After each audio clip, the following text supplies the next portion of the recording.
Welcome back to Braintree Today. I'm Martha Konstandinidis and you're watching BCAM TV. Now we'll be getting into our latest stories from the week.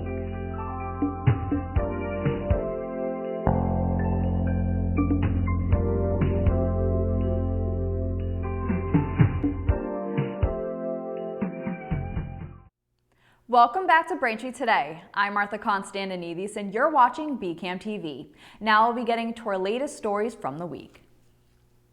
Last week, the U.S. House of Representatives passed a bill that could ban TikTok in the United States. The bipartisan legislation passed by a vote of 352 to 65, with one abstaining. The Protecting Americans from Foreign Adversary Controlled Applications Act requires TikTok's parent company, ByteDance, to divest from it within 165 days. While ByteDance can sell TikTok to a company in a foreign nation, that country cannot be considered a foreign adversary to the United States. Supporters of the bill say it is necessary to protect national security and U.S. consumers. They have warned that because ByteDance is a Chinese company, it could be compelled to share sensitive information about users with the Chinese government. Opponents of the bill argue that banning TikTok would violate the First Amendment and harm people who use it to promote their businesses. The bill now heads to the Senate, where its fate is unknown. Much emphasis and attention has been paid to the illegal border crossings on the U.S. southern border. But what about our expansive border to the north with Canada? In the last year, U.S. Border Patrol agents said they have arrested record numbers of migrants trying to cross the northern border of the U.S., many of them through the remote crossroads where Canada meets New Hampshire, Vermont, and New York.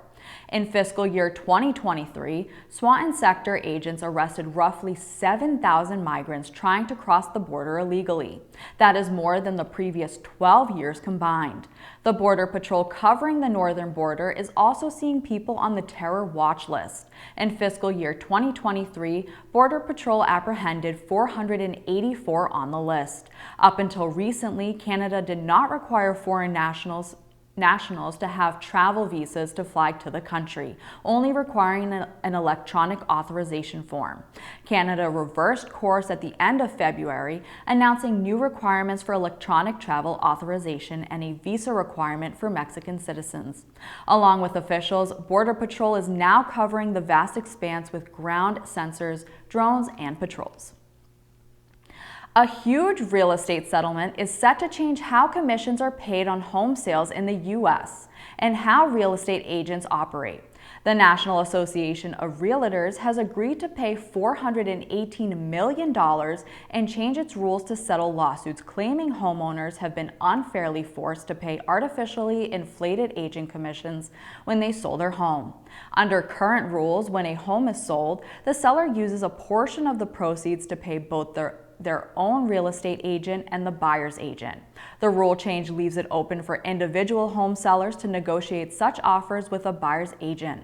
There was also an agreement to create a rule that would require MLS agents or other participants working with a home buyer to enter into a written agreement with them. The rule changes are set to go into effect in mid-July. Best Buy is recalling more than 287,000 air fryers sold across the U.S. and in Canada following dozens of complaints of the products overheating, melting, or catching fire. In a notice posted by the Consumer Product Safety Commission, the recall involves Insignia air fryers and Insignia air fryer ovens sold at Best Buy stores nationwide and online from November 2021 through November 2023. Best Buy disclosed it has received 24 reports of overheating, melting, or glass shattering, including 6 reports of air fryers catching fire.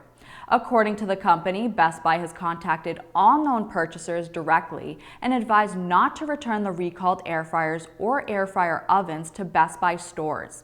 Consumers with the recalled items should visit recallrtr.com/airfryer for instructions on how to apply for a refund in the form of a check or store credit. The U.S. Centers for Disease Control and Prevention has issued a disturbing report about melatonin.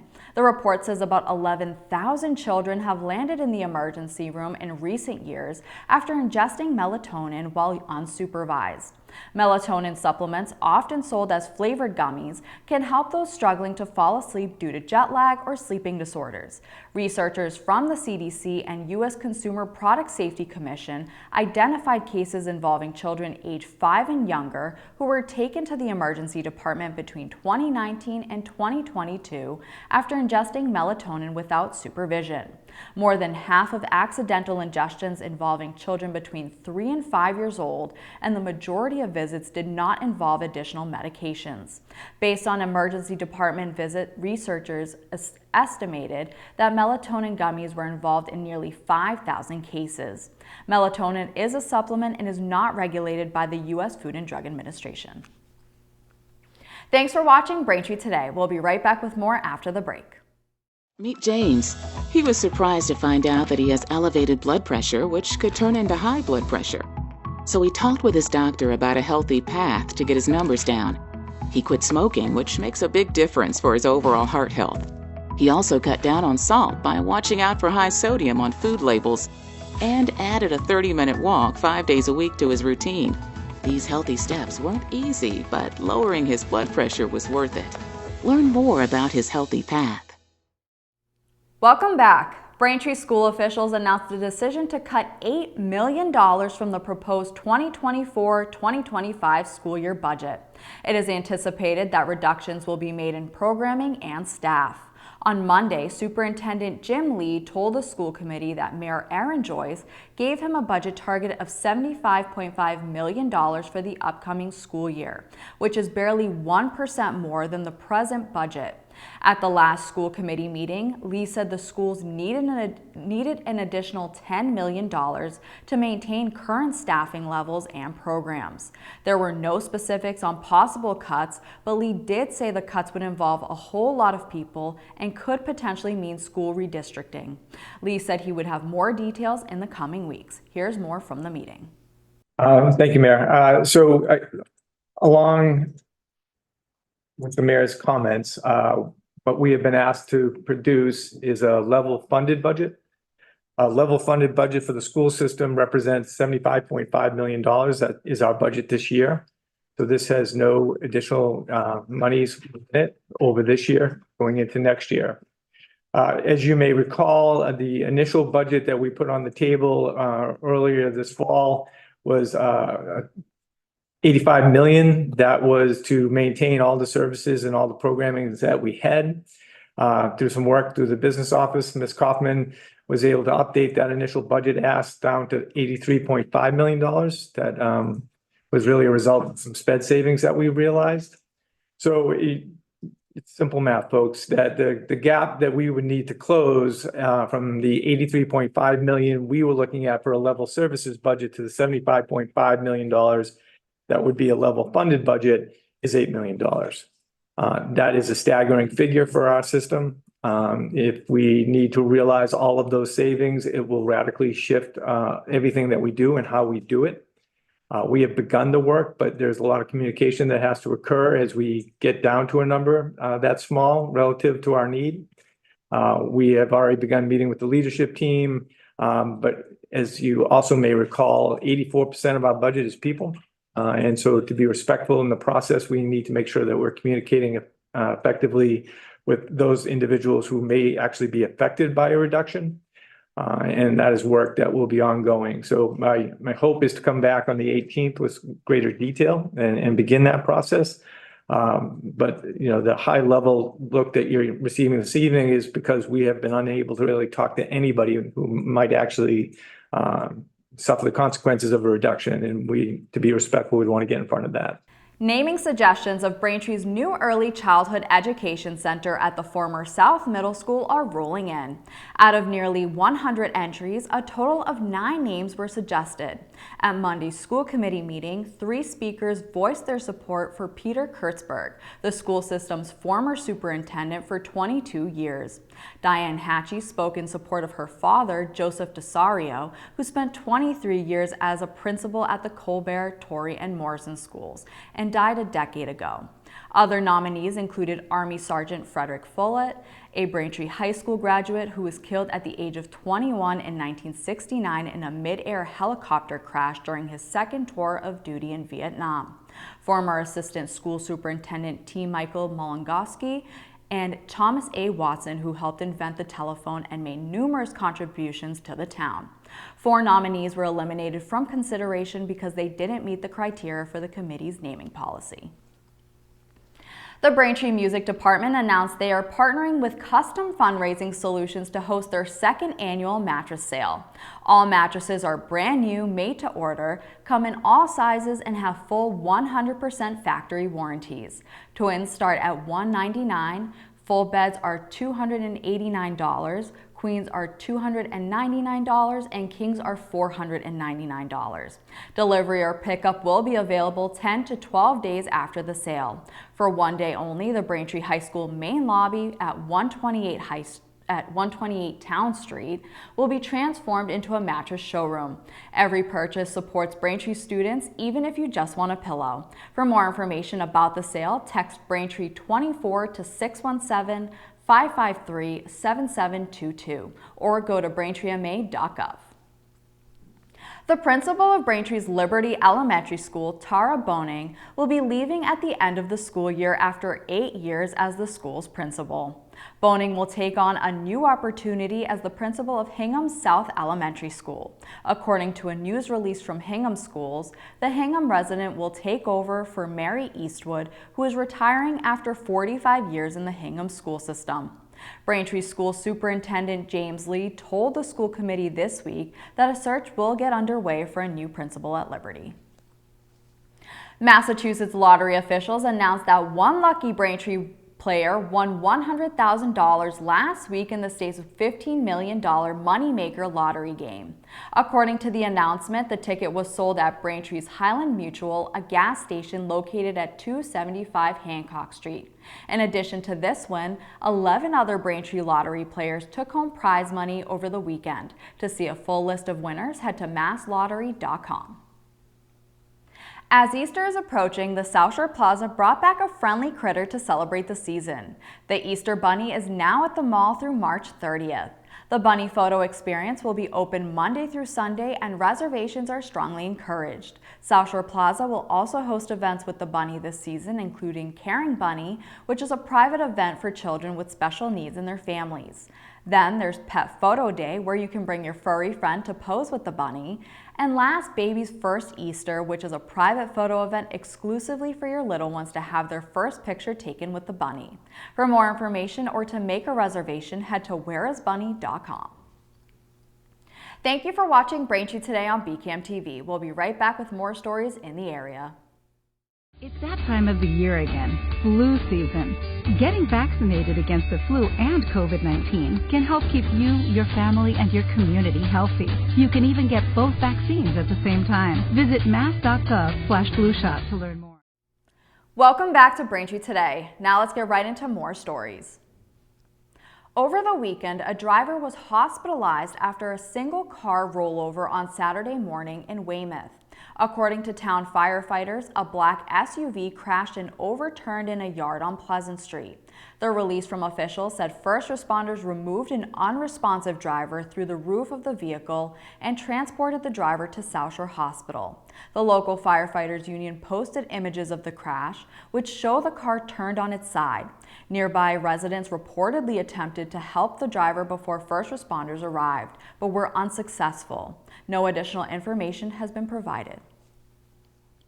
Last week, police used a taser on a man before arresting him outside of a Weymouth school on Thursday morning. In a Facebook post, Weymouth police said there was police activity outside the Hamilton Primary School in South Weymouth, involving a man described as assaultive toward officers trying to arrest him. As a result, police had to shock the man with a taser before placing him under arrest in the school's parking lot. Police credited the school staff, who they said took immediate action with the students to ensure their safety. Neither the man's identity nor the charges against him have been released so far.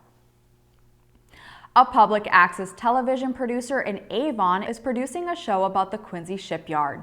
He is looking for former shipyard workers who would like to talk about their experience there.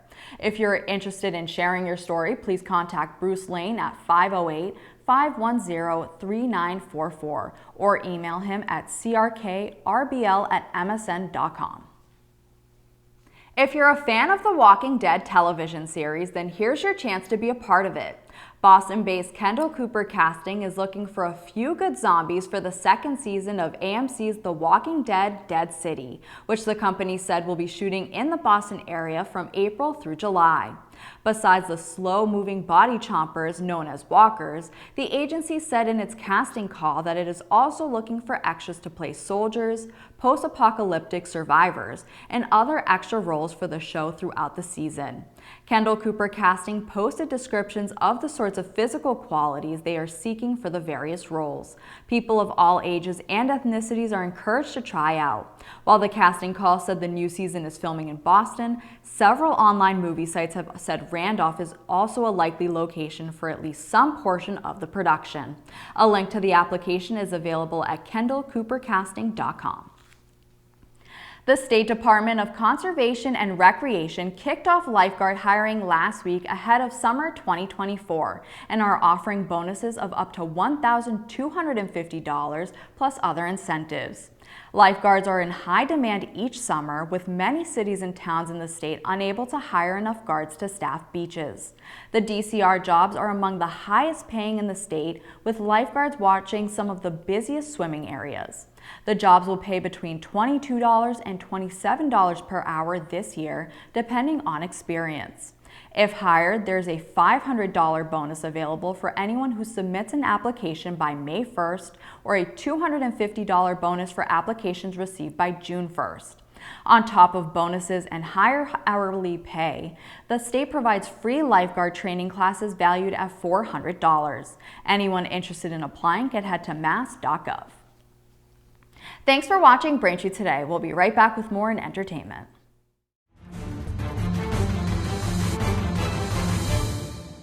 Hi, I'm Tom Lyons, a retired captain from the Quincy Fire Department and the author of the book Fighting Fire, A Proactive Approach. Let's talk portable electric space heater safety. These heaters must not be left unattended. Place them on a stable base 3 feet from combustibles. Their use is not recommended within a bedroom, but if you must do so, place a smoke detector on the ceiling within the bedroom. Plug a portable space heater directly into the outlet, avoiding extension cords. Thus, do not use lamp cords or power strips for this purpose. Are portable, unvented propane and oil-filled heating appliances safe to use within a residence? No. Massachusetts prohibits their use. These heaters produce asphyxiant gases. These gases can render an occupant incapacitated or dead. Please consider your safety during these upcoming colder months. Welcome back to Braintree Today. March is Women's History Month, so for today's entertainment segment, we have a few movies that celebrate, honor, and tell the story of strong women. First up, Bombshell is a provocative, real story of 3 strong women who, after anchoring one of America's most powerful news networks, become headlines themselves when they risk everything to stand up to the man who claimed responsibility for their fame. The film stars Margot Robbie, Charlize Theron, Nicole Kidman, and Kate McKinnon. You can watch Bombshell on Prime Video. Next, Becoming is the intimate documentary following the life of former First Lady Michelle Obama. The personal film offers a look into Obama's past, present, and future from her point of view. Through her stories, the goal is to uplift women and girls, invite everyone to live their own lives to the fullest, and reject both invisibility and unnecessary compromise. You can watch Becoming now on Netflix. Last, The Devil Wears Prada follows Andy, a recent college graduate with big dreams. Upon landing a job at a prestigious runway magazine, she finds herself getting the highly sought-after assistant position to diabolical editor Miranda Priestley. Starring Anne Hathaway and Meryl Streep, we watch 2 powerful women be formidable forces in the workplace. You can watch The Devil Wears Prada on Hulu. That'll do it for News Today. Remember, if you're a customer of Verizon, you can watch BCAM TV in high definition on channel 2128. I'm Martha Konstandinidis, and thank you for watching Braintree Today on BCAM TV. We'll see you next time.